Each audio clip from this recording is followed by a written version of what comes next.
Alright, here's the problem that we're having. Now, in the family room, we hit the light switch. Light functions, no problem. And even from down here, flip the switch, lights operate, no problem. It's this switch we're having a problem with, which controls the entryway. This is the switch I did a couple weeks ago. Everything functions with this switch. As soon as you flip this one,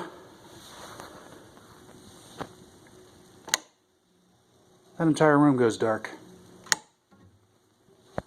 Because the breaker tripped. So, I believe it's that switch.